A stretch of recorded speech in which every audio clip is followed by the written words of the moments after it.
welcome back to another one of my videos. Today we are making Inari Sushi, or as we like to call it in Hawaii, cone sushi, because it looks like a cone. Anyway, this is my favorite recipe and it has a little bit of a local flair to it. Our first ingredient is we're going to be using 1/8 cup of granulated sugar. Some people like their rice a little sweeter, so you can add a little more sugar depending on your taste. The next ingredient that we're going to be using is 1/3 teaspoon of salt. The next ingredient that we're going to be using is going to be rice vinegar, and this can be found in the Asian aisle of any grocery store.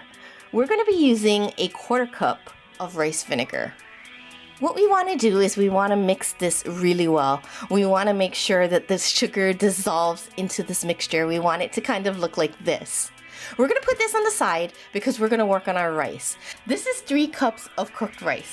What we want is we want the rice to be hot, but not steaming hot. We're going to be adding the mixture that we previously mixed to the rice. And the reason why we want the rice to be hot is because we want the sugar within that mixture to dissolve when we mix it together. Anyway, what we're going to be doing is we're going to be mixing this together, and we want to mix it really well so that everything is absolutely combined and that the mixture that we poured in is evenly distributed among all the rice. It should look like this. Anyway, the next ingredient that I'm going to be using is green beans, and these are totally optional, but I like green beans in my sushi. Anyway, I use about 1/4 cup or a little bit more, but anyway, what I did was I chopped them up really small and I parboiled them because I don't like that raw flavor. The next ingredient that we're going to be using is carrots, and this is 1/4 cup of carrots, but I put in a little bit more, and I parboiled these as well because I don't like my vegetables in my sushi to be raw. I like them to still be crispy though, and that's kind of like the stage that you want to cook them. Anyway, the next ingredient is roasted sesame seeds, which is what I really like. Anyway, like I was saying earlier, a lot of people don't put this much vegetables into their rice, but I like it this way. I think it gives it a lot of color. I think it gives it a lot of flavor, and it definitely gives it a great texture. Okay, now comes time for us to actually make the sushi. So the cone sushi has a wrapper on the outside, which is called a burage, which is this thing right here. It comes pre-seasoned and frozen. All you have to do is just thaw them out. You see, they're like a little pouch.